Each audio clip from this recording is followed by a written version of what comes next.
Hello students. आज हम बात करेंगे कि जो रीड है उसमें लैंग्वेज 1 और लैंग्वेज 2 दो प्रोसीजर रहते हैं। आप लैंग्वेज 1 में अगर हिंदी लेते हैं तो लैंग्वेज 2 में इंग्लिश ले सकते हैं। अगर आप लैंग्वेज 1 में इंग्लिश लेते हैं तो लैंग्वेज 2 में हिंदी ले सकते हैं। अक्सर बच्चे पूछते भी हैं कि मैडम किस में लिया जाए इंग्लिश को, तो ज़्यादा अपने को ईजी रहेगा। तो आज आप के सामने दोनों का कंपैरिजन करके बता दूंगी मैं कि आपको, मैं सब बच्चों को सजेस्ट करती हूँ कि हमें लैंग्वेज 2 में इंग्लिश लेना है, लेकिन बच्चों के माइंड में रहता है कि ऐसा क्यों। तो इसका रीजन क्या है, इसके बारे में हम बात करेंगे। तो सबसे पहले देखिए, यहाँ पे भी अनसीन प्रोज है और यहाँ पे भी अनसीन प्रोज है। जनरली ये हो सकता है यहाँ पे आपको दो अनसीन प्रोज देखने को मिल जाते हैं, लेकिन जो दोनों अनसीन प्रोज रहेंगे उसमें भी क्या रहेगा कि बहुत सारी चीजें उनके बीच में से पूछी जाएंगी। यहाँ पे भी अनसीन प्रोज में क्या पूछा जा सकता है, जैसे कि लिंकिंग डिवाइस पूछ ले दोनों के बीच में, या कोई सब्जेक्ट वर्ब एग्रीमेंट पूछ ले, तो इस तरह की चीजें भी पूछी जा सकती है।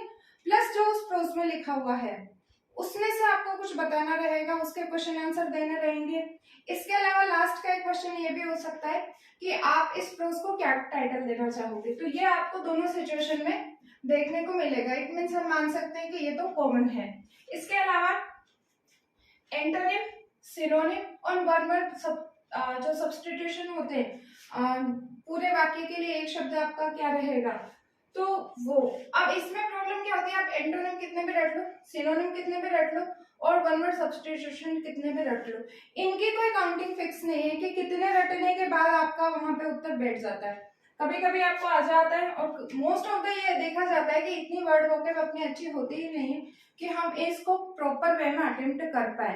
अटेम्प्ट करने में तो कुछ नहीं, हम गोला लगा देते, लेकिन क्या वो सही है या नहीं है, तो प्रोबेबिलिटी देखी जाती है कि एंटोनिम सिनोनिम अक्सर सही नहीं जाते। बहुत अच्छी वर्ड वोकेबुलरी हो जाती है, उसके बाद जब अच्छी खासी बिल्डअप होती है उसके बाद हम कहते हैं कि ये चीजें आपकी सही जाएंगी।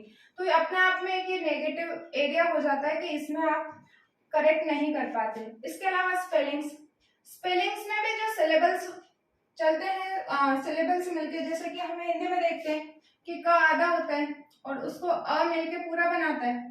इसी तरह से इंग्लिश में भी जहां पर ए ई आई ओ यू, कुछ थोड़े टाइम बाद आपको ए के दो के बाद, जैसे एस के बाद यू आ रहा है, ठीक है, फिर बी आ जाएगा, जे आ जाएगा, फिर ई आएगा सब्जेक्ट, तो फिर आपको देखने को मिलेगा यहाँ पे भी कौन वोवल साउंड है, यहाँ आगे भी ई में वोवल साउंड आ गई, तो ये सिलेबल बनाते हैं। तो इंग्लिश में जब ये स्पेलिंग्स पूछते हैं तब उससे स्पेलिंग्स में भी क्या होता है कि बहुत अच्छी वाली स्पेलिंग्स पूछ लेते हैं। अच्छी वाली से मतलब जनरली वो आपने पढ़ी हुई नहीं होती, कभी कभी ऐसा होता है कि स्पेलिंग्स इतनी इजी नहीं होती कि हमें याद हो, तो ये भी एक नेगेटिव एरिया हो जाता है। वर्ड फॉर्मेशन अपने आप में ये भी एक नेगेटिव एरिया है। यहाँ पे भी हम कह सकते हैं कि हमें अटेम्प्ट करने में दिक्कत होती है, यानी कि ये पूरा पार्ट आपको अटेम्प्ट करने में दिक्कत होगी।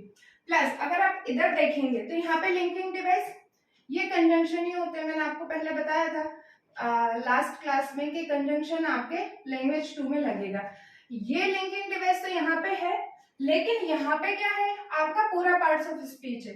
पूरे पार्ट्स ऑफ स्पीच में वापस वही आपको 8 parts of speech, noun pronoun जो रेगुलर क्लास में अटेम्प्ट कर रहे हैं वो तो आपको आना ही चाहिए, तो उसमें कंजंक्शन आ जाता है। लेकिन यहाँ पे कंजंक्शन का सिर्फ एक ही टॉपिक लग रहा है, इसमें दो चार और ऐड हो जाता है, पर है वो कंजंक्शन है तो दिक्कत नहीं होती। अपन ये यहाँ पे अपने को पॉजिटिव पॉइंट मिल जाता है। इसके अलावा डिटरमिनर्स, ये एक तरह के एडजेक्टिव ही होते हैं डिटरमिनर्स, इसमें आर्टिकल्स भी शामिल हो जाते हैं। ठीक है, अभी ये बात चल रही है, बात मतलब शिक्षाविद लगे हुए हैं कि इसको पार्ट्स ऑफ स्पीच में शामिल करके इनको नो बना दिया जाए। कुछ किताबों में लिखा हुआ भी मिल जाता है कि पार्ट्स ऑफ स्पीच नो होते हैं क्योंकि इसमें डिटरमिनर इंक्लूड है, लेकिन डिटरमिनर जो होते हैं आर्टिकल्स होते हैं और एक तरीके के एडजेक्टिव भी यही होते हैं। तो हम इसको पहले से एडजेक्टिव को तो ऑलरेडी शामिल मानते हैं। अब आर्टिकल्स है तो ऐसा कोई अभी तक आपके अगर क्वेश्चन आ जाए कि पार्ट्स ऑफ स्पीच कितने हैं तो वो 8 ही है, 9 नहीं है, ये बात ध्यान में रखना। ठीक है, ये बातें चल रही हैं वो बात अलग है, ऑथेंटिसिटी अभी अपने पास है नहीं तो अपन उसको रिप्लाई में से देंगे नहीं। तो ये पार्ट्स ऑफ स्पीच का जो कंजंक्शन है वो यहाँ पे जुड़ा हुआ है। ठीक है, अब आ जाता है इसमें आर्टिकल भी पढ़ना है आपको, डिटरमिनर भी पढ़ना है, एडजेक्टिव भी पढ़ना है, प्लस टेंस भी पढ़ना है। जहां पे भी हम बात कर लेंगे कि टेंस आ गया और पार्ट्स ऑफ स्पीच आ गया, तो सब्जेक्ट वर्ब एग्रीमेंट अपने आप में इनसे ही जुड़ा हुआ होता है। सब्जेक्ट में यूज ही क्या होगा, नाउन और वर्ब किसकी फॉर्म होती है? टेंस की। ठीक है, यही तो होता है नाउन प्लस टेंस। और बात इतनी सी है कि अगर वर्ब सिंगुलर है तो सब्जेक्ट भी सिंगुलर लगेगा। वर्ब एक्चुअली सिंगुलर सब्जेक्ट है तो वर्ब सिंगुलर, प्लूरल सब्जेक्ट है तो वर्ब प्लूरल। सब्जेक्ट के अकॉर्डिंग वर्ब लग जाएगी। ठीक है, तो यहाँ पर ये वाली चीज अपने आप इंक्लूड हो जाती है। यहाँ पे हम बात करें तो ट्रांसफॉर्मेशन आ जाता है, इधर हम बात करें तो लिटरेरी डिवाइस आ जाती है। ये इसका सबसे स्कोरिंग पॉइंट मैं मानती हूँ, बहुत ज्यादा अच्छा जो पार्ट है जिसमें नंबर हम कहें कि बारिश की तरह होते हैं, वो ये बहुत इजी पार्ट है। ये दो पार्ट है, एक तो फोर फॉर्म दे रखी है कि क्या क्या होता है। एलिजी ये शोक गीत होते हैं, मोurnफुल सॉन्ग्स होते हैं। मोurnफुल सॉन्ग्स आपने हिंदी में भी जब हम पढ़ते हैं राजस्थान की संस्कृति तो उसमें मरसिया पढ़ते हैं। मरसिया भी शोक गीत ही होते हैं और ये भी शोक गीत ही होते हैं। तो एलिजी बहुत कुछ ही क्वेश्चन आप मान सकते हो, 8 से 10 क्वेश्चन मैक्सिमम बनते हैं, उन्हीं में से आ जाएगा। सोनेट वही 8 से 10 क्वेश्चन बनेगा, उसमें से आ जाएगा। शॉर्ट स्टोरी ड्रामा पे से बहुत कम क्वेश्चन बनते नहीं है ज्यादा, तो उनके पास पूछने के लिए ऑप्शन दो ही होते हैं, या तो एलिजिबिलिटी में पूछ लें या सोनेट में से पूछ लें। इधर आ जाए हम, ये अलंकार होते हैं। अलंकार का मतलब ये आभूषण होता है, और आभूषण का मतलब सजाना होता है। किसी भी चीज को आप सजाने के लिए आभूषण का प्रयोग करते हैं। अलंकार भाषा को सजाने के लिए काम में आता है। ये बिल्कुल हिंदी की तरह साथ साथ चलेगा। हिंदी में आप अलंकार पढ़ो, इंग्लिश में पढ़ो, ज्यादा अंतर नहीं है। पर्सोनिफिकेशन मानवीकरण अलंकार, मेटाफर रूपक, सिमली उपमा। एलिट्रेशन और रेजोनेंस में क्या होता है? एलिट्रेशन में जो आगे का जैसे वर्ल्ड वाइड, WW रिपीट हो गया, ठीक है, तो यहाँ पे हम कह देंगे एलिट्रेशन है। वाइड साइड, तो यहाँ पे ये बीच का स्वर रिपीट हो गया, ये एजोनेंस। बस इतनी सी बात है, 2-2 मिनट के टॉपिक हैं और इसमें भी आप कहोगे कि आपके नंबर कहीं काटने की गुंजाइश उनके पास नहीं होती। एक राइम, ये भी इसी में इंक्लूड था। राइम का मतलब छोटी 4 लाइंस की जो पोएम्स होती है, जनरली वो राइम्स के अंदर आती है। Twinkle twinkle little star, baa baa black ship, ये सब इसमें आती है। तो इसके बिहाफ पे हम इधर बात करें तो यहाँ पे आपको एक्टिव पैसिव ट्रांसफॉर्मेशन का पार्ट होता है। जब हम डूअर ऑफ द एक्शन को कम इंपॉर्टेंस देके जो रिसीवर ऑफ द एक्शन है उसको ज्यादा इंपॉर्टेंस देनी होती है, तो हम एक्टिव की जगह सेंटेंस को पैसिव में लिखते हैं। जैसे आई वॉज बोर्न इन 1985, तो हम कह सकते हैं कि आई वॉज बोर्न में कर्ता कहीं पे भी नहीं है, कर्ता बाय माय मदर है, और बाय माय मदर हम कहीं लिखते ही नहीं है। हमें पता है कि हम इस बात को बोलते हैं, लेकिन हमें ये नहीं पता होता बहुत सारे स्टूडेंट्स को कि ये वर्ड जो वाक्य है ये पैसिव का है। अक्सर ऐसा होता है क्योंकि हमने स्ट्रक्चर रट रखे हैं। इन स्ट्रक्चर्स की बात हम करेंगे यहाँ पे। मेथड्स अप्रोच, तो मेथड ही पढ़ने पड़ेंगे, 5 मेथड हैं तकरीबन जो आपको पढ़ने पड़ते हैं। अप्रोचेस पढ़नी पड़ती हैं। इसकी जगह यहाँ पे हम बात करें तो सिर्फ हमें CLT पढ़ना पड़ता है।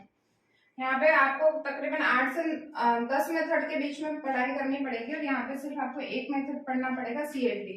तो कंपैरेटिव CLT आपको यहाँ पे पढ़ना ही है, प्लस यहाँ पढ़ते हो तो सिर्फ अकेला CLT पढ़ना है, यहाँ पे हमें बहुत सारी चीजें पढ़नी है। फोनेटिक सिंबल, ये तो देखो बहुत जरूरी है। अगर आप इंग्लिश के टीचर बनने जा रहे हो तो आपका प्रोनाउंसिएशन शुद्ध होना चाहिए, और ये यहाँ पे भी है। ये आपको अगर आप 3rd ग्रेड की तैयारी करो, 2nd ग्रेड की करो, चाहे 1st ग्रेड की करो, अगर आप इंग्लिश के टीचर बनना चाहते हैं तो आपको फोनेटिक्स तो पढ़ना ही पड़ेगा। ये तो हैव टू डू है और बहुत स्कोरिंग है, बहुत इजी आते हैं। एक बार हमें उसका कॉन्सेप्ट समझने की जरूरत होती है। अगर आपने उसका कॉन्सेप्ट समझ लिया तो बहुत आराम से आपको जैसे कह सकते हैं कि इतना इजी गोइंग मैटर चलता है उसमें कि बहुत आराम से नंबर आप अपनी तरफ खींच सकते हो। तो ये तो आपको वैसे भी पढ़ना पड़ेगा। अगर आप इंग्लिश के टीचर बनना चाहते हो तो आपको सीखना ही पड़ेगा। आप इससे अपना इसको अवॉइड करके आगे नहीं बढ़ सकते। तो ये तो यहाँ पे भी है और ये यहाँ पे भी है, कॉमन चीज है। यहाँ पे आपको एक्टिव पैसिव पढ़ना है, डिग्री पढ़नी है, और फ्रेमिंग क्वेश्चन टैग्स वगैरह जो होते हैं वो भी पढ़ने हैं। क्वेश्चन बनाने के लिए आ जाए, टैग बनाने के लिए आ जाए, तो ये आपको यहाँ पे बहुत एक्स्ट्रा पढ़ना पड़ता है। इधर हम बात करें तो सिर्फ हमें मॉडल ऑक्सिलरीज पढ़ने होती है। एक तरह से ये सहायक क्रियाएं होती है। फाइनाइट जो हम कहते हैं नंबरलेस फाइनाइट, उनमें शामिल होती है 24 उनकी काउंटिंग होती है। अगर टोटल एनोमलस फाइनाइट पूछे जाते हैं तो कितना होता है 24, जिसमें कि इंक्लूडिंग मॉडल्स, मॉडल इंक्लूड होते हैं। यहाँ पे हम कहें डेवलपमेंट ऑफ लैंग्वेज स्किल्स, भाषा का विकास हो, भाषा के कौशल का विकास हो, उसके लिए क्या करा जा सकता है, ये वाला टॉपिक प्लस ये teaching and principles of English, ये वाला टॉपिक। यहाँ पे भी प्रिंसिपल ऑफ टीचिंग इंग्लिश, ये वाला टॉपिक। चैलेंजेस क्या है, ये वाला टॉपिक। ये दोनों टॉपिक ऐसे हैं जो आप ना भी पढ़ के जाओ तो आपको 4 ऑप्शन में से अपने आप समझ में आ जाएगा। जैसे कि हमारी प्रमुख समस्या क्या है, हम अंग्रेजी को आगे क्यों नहीं बढ़ा पा रहे, तो वहां पे दे रखा होगा या तो लेक ऑफ टीचर्स है, लेक ऑफ सोर्सेज है, इनकम ऑफ सोर्सेज, या फिर हमारा बैकग्राउंड कल्चर ऐसा है, या उपरोक्त सभी है। तो उपरोक्त सभी वाले जो आंसर होते हैं वो तकरीबन इनमें आपको देखने को मिल जाते हैं। थोड़ा बहुत आप पढ़िए इंग्लिश के बारे में तो हमें जो जो समस्याएं, व्यवहारिक समस्याएं और हमारे सामने रहती है तो ये तो हमें वैसे भी समझ में आ जाती है। ये और ये चीज दोनों में यहाँ पे कॉमन है, इसमें कोई ज्यादा अदरवाइज लेने की जरूरत ही नहीं। CCE, ये CCE जब भी मैं क्लास में पढ़ाती हूँ बच्चों को तो मैं उनसे हमेशा कहती हूँ कंटिन्यूअस एंड कॉम्प्रिहेंसिव इवैल्यूएशन, इसका फुल फॉर्म होता है। इसके ऊपर से बहुत सारे क्वेश्चन बनते हैं, इंपॉर्टेंट है।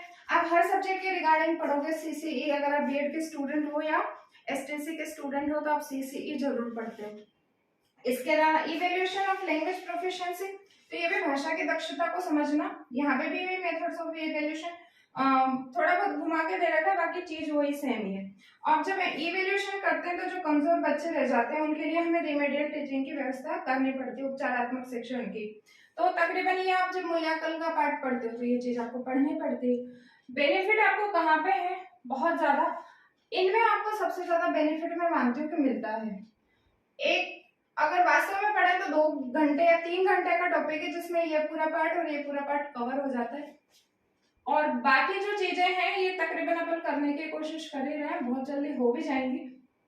लेकिन ध्यान आपको क्या रखना है, अगर लैंग्वेज 1 और लैंग्वेज 2 की बात हो तो हमें क्या चूज करना चाहिए, लैंग्वेज 2 इंग्लिश हमें यहाँ पे लेनी चाहिए, और लैंग्वेज 1 के लिए हमें हिंदी का यूज करना चाहिए, ये बेस्ट चॉइस है। इसके बाद भी आपके विवेक पर निर्भर करता है कि आप क्या लेना चाहते हो।